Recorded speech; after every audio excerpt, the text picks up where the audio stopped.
Welcome to icon India. Icon India మీరు త్వరలో రాయబోతున్నటువంటి EO CDPO ఎగ్జామ్స్కి సంబంధించినటువంటి ఆన్లైన్ ఆఫ్లైన్ క్లాసెస్ని అందిస్తూ ఉంది. గ్రాండ్ టెస్ట్లని ప్రొవైడ్ చేయడం జరుగుతూ ఉంది ఐకాన్ ఇండియా యాప్ ద్వారా. దీంతో పాటు 3000 బిట్ బ్యాంక్ని కూడా మీకు అందిస్తూ ఉన్నాం. సో మీరు గ్రాండ్ టెస్ట్లు రాయాలి అనుకున్నా, ఆన్లైన్ క్లాసెస్ వినాలి అని అనుకున్నా, మీరు ఐకాన్ ఇండియా యాప్ని డౌన్లోడ్ చేసుకొని యాప్ ద్వారా మీరు ఎగ్జామ్స్ని అటెండ్ అవ్వచ్చు. సో ఎవ్రీ వీక్ పేపర్ 1కి సంబంధించినటువంటి క్వశ్చన్స్, అలాగే paper 2 క్వశ్చన్స్తో 150 questions paper 1, 150 questions paper 2లో మీకు గ్రాండ్ టెస్ట్లుగా అందించడం జరుగుతూ ఉంది. ఈ టెస్ట్లు మీకు ఫైనల్ ఎగ్జామ్కి మంచి ప్రాక్టీస్ టెస్టులుగా ఉపయోగపడతాయి 100%.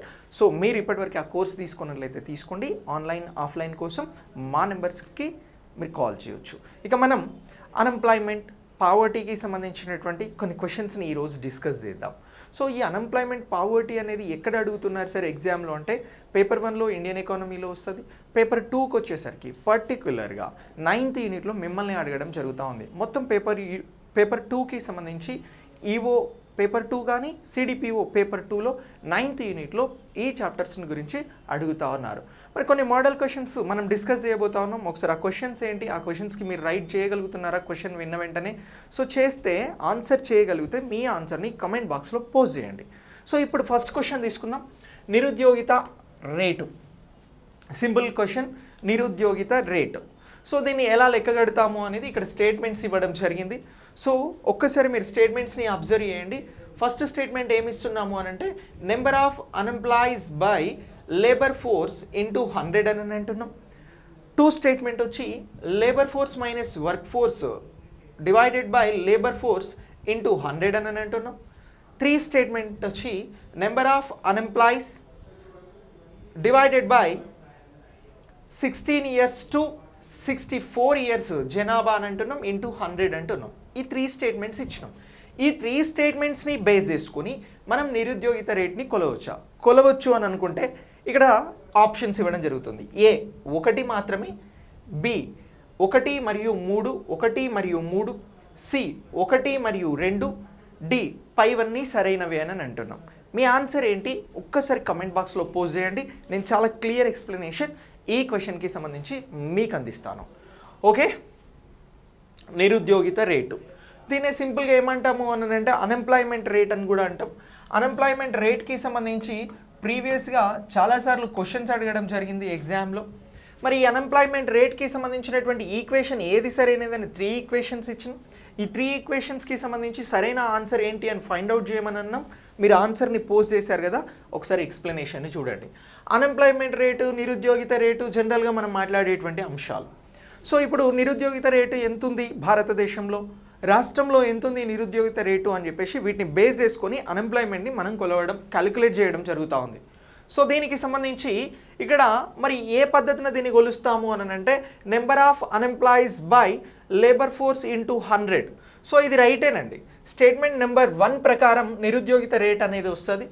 సో మొత్తం లేబర్ ఫోర్స్ అని అంటే పనిచేయడానికి సిద్ధంగా ఉన్నటువంటి మొత్తం వయసు కలిగినటువంటి వారిని లేబర్ ఫోర్స్ అని అంటారు. నేను ఫస్ట్ ఏం చెప్తున్నాను, లేబర్ ఫోర్స్ అని అంటున్నాను. లేబర్ ఫోర్స్ అంటే ఎవరు అని అంటే ఎవరైతే ఒక దేశం నిర్దేశించుకున్నటువంటి విధానాల ప్రకారం, ఫర్ ఎగ్జాంపుల్ భారతదేశంలో అయితే 16 సంవత్సరాల నుంచి 59 సంవత్సరాల వయసు కలిగినటువంటి వారంతా కూడా లేబర్ ఫోర్స్గా పరిగణించడం జరుగుతూ ఉంది. ఎవరికైతే 16 సంవత్సరాల నుంచి 59 సంవత్సరాల వయసు కలిగి ఉంటారో వీరంతా లేబర్ ఫోర్స్. సో ఇప్పుడు ఈ లేబర్ ఫోర్స్ అనేది మీకు అర్థమైంది కదా, లేబర్ ఫోర్స్ అంటే పనిచేయడానికి సిద్ధంగా ఉన్నటువంటి జనాభా అని అంటున్నాం. సో ఈ లేబర్ ఫోర్స్ గురించి ఒక దేశం ఒకలా అనుకుంటుంది, సో ఇంటర్నేషనల్ లేబర్ ఆర్గనైజేషన్ ఒకలా చెప్తుంది. సో దాని ప్రకారం లేబర్ ఫోర్స్ అనేది వచ్చింది పనిచేయడానికి సిద్ధంగా ఉన్నటువంటి జనాభా. మరి పనిచేయడానికి సిద్ధంగా ఉన్నటువంటి జనాభా ఏదైతే ఉందో దీన్ని లేబర్ ఫోర్స్ అని అన్నాం. ఈ లేబర్ ఫోర్స్కి సంబంధించి ఏమంటున్నాం, నెంబర్ ఆఫ్ అన్ఎంప్లాయీస్ అని అంటున్నాం. మరి ఈ నెంబర్ ఆఫ్ అన్ఎంప్లాయీస్ ఎలా వస్తారు అని అంటే ఇక్కడ వర్క్ ఫోర్స్ గురించి తెలుసుకోవాల్సి ఉంటుంది. ఏమంటున్నాం, వర్క్ ఫోర్స్ అని అంటున్నాం. పనిచేయడానికి సిద్ధంగా ఉన్నటువంటి జనాభాలో వీరు 16 నుంచి 59 సంవత్సరాల వయసు కలిగినటువంటి వారు ఎవరైతే ఉన్నారో ఇందులో పని చేస్తూ ఆర్థిక కార్యకలాపాలలో పాల్పంచుకునేటువంటి వారు. అంటే ఫర్ ఎగ్జాంపుల్ పని చేసినందుకు లేదా ఒక మంత్ పాటు వాళ్ళు ఉద్యోగం చేశారు, ఆ ఉద్యోగం చేసినందుకు ఎంప్లాయీగా కొనసాగినందుకు వారికి శాలరీ వచ్చింది అని అనుకుందాం 1 మంత్కి. సో ఇలా ఆర్థిక కార్యకలాపాలలో పంచుకోవడం. దెన్ లేదు అని అంటే డైలీ వేజెస్కి సంబంధించి రెగ్యులర్గా రోజువారీ వేతనం కోసం వెళ్ళినటువంటి వారికి సంబంధించి డబ్బులు వస్తూ ఉన్నాయి, పని చేస్తూ ఉంటే డబ్బులు వస్తూ ఉన్నాయి. వారు ఏమవుతారు అని అంటే వర్క్ ఫోర్స్ అవుతారు. అంటే ఇప్పుడు లేబర్ ఫోర్స్ అంటేనేమో పని చేయడానికి సిద్ధంగా ఉన్నటువంటి జనాభా, అది వయసు ఆధారంగా కొలుస్తున్నాం. వర్క్ ఫోర్స్ అంటే పని చేస్తూ ఆర్థిక కార్యకలాపాల్లో పాలు పంచుకోవడం. ఏమంటున్నాం? ఆర్థిక కార్యకలాపాలలో పాలు పంచుకోవడం. సో ఇలా వర్క్ ఫోర్స్ అని అంటున్నాం. ఇప్పుడు లేబర్ ఫోర్స్లో వర్క్ ఫోర్స్ పనిచేసిన వాళ్ళకి డబ్బులు వచ్చినాయి. సో అంటే వర్క్ ఫోర్స్ మైనస్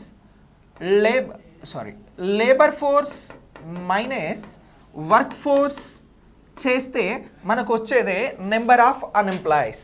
ఇక్కడ మొత్తం పని చేయడానికి సిద్ధంగా ఉన్నారు జనాభా. ఇందులో కొందరు పని చేస్తూ ఉపాధిని పొంది ఆర్థిక కార్యకలాపాలలో పాలు పంచుకున్నారు. ఇక ఈ మొత్తం లేబర్ ఫోర్స్లో వర్క్ లభించినటువంటి వారిని తీసివేస్తే మనకు వచ్చేదే నెంబర్ ఆఫ్ అన్ఎంప్లాయీస్. సో ఇది కూడా పైనిచ్చింది కూడా రైటే, ఇది లేబర్ ఫోర్స్ కూడా రైటే. ఇంటూ 100 చేసినప్పుడు ఏమవుతుంది అని అంటే మనకు అన్ఎంప్లాయ్మెంట్ రేట్ అనేది రావడం జరుగుతూ ఉంది. సో కాబట్టి ఈ స్టేట్మెంట్ 1 అనేది రైట్ అని అంటున్నాం. మరి ఇక్కడ స్టేట్మెంట్ నెంబర్ 2 కూడా అడిగినాం.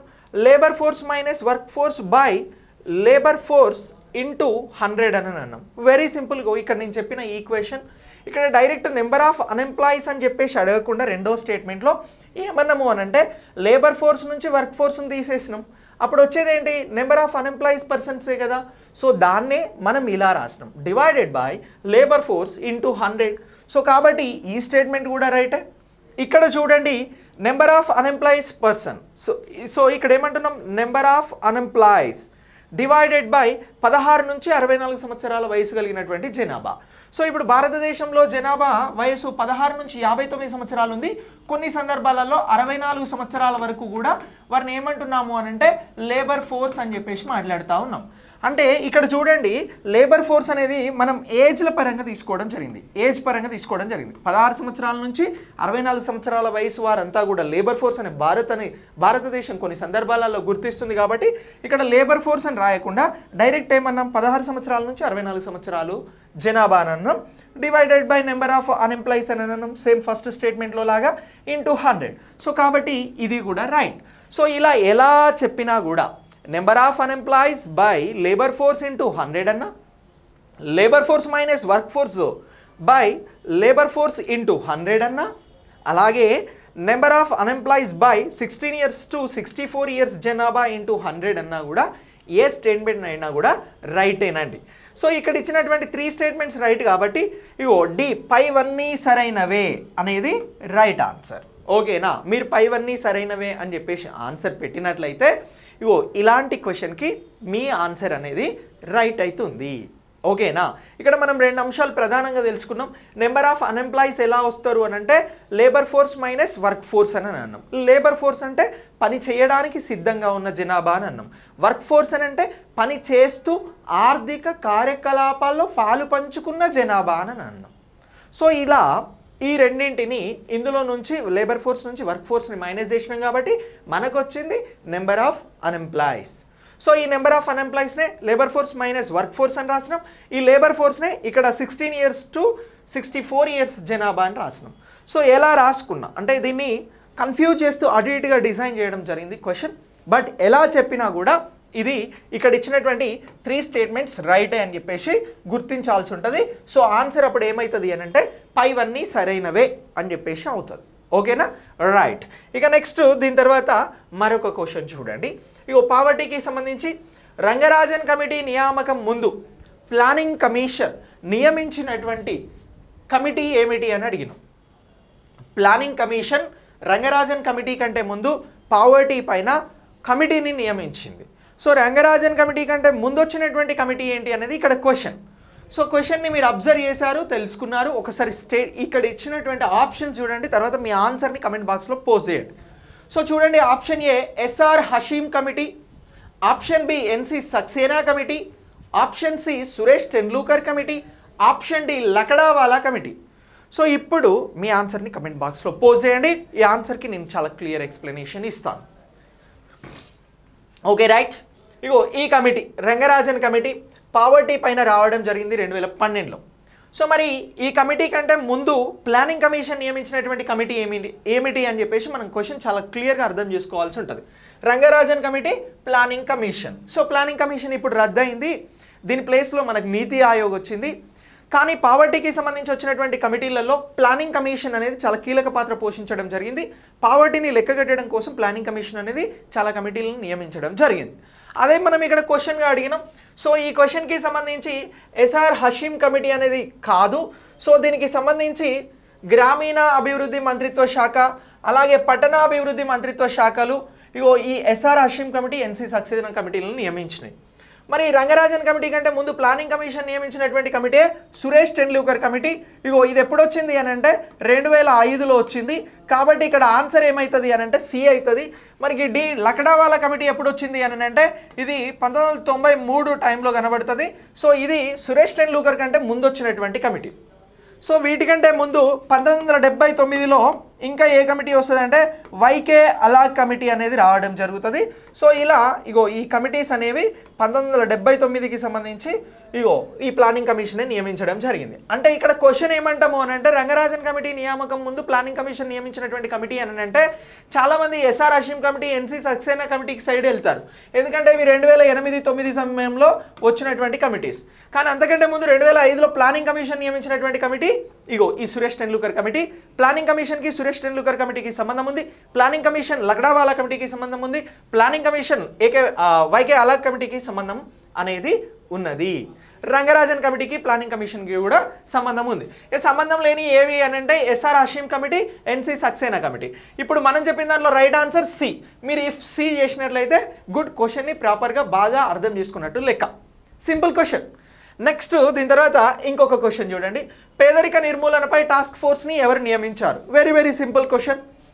ఒకటి option A planning commission, option B NDC national development council లేదా జాతీయ అభివృద్ధి మండలి, option C NITI Aayog, option D పైవన్నీ.